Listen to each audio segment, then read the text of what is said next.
கந்தா என்றே வந்தவர்க்கெல்லாம் தந்தாய் கோடி திருமுருகா.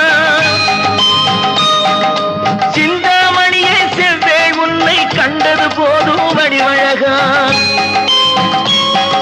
கந்தா என்றே வந்தவர்க்கெல்லாம் தந்தாய் கோடி திருமுருகா.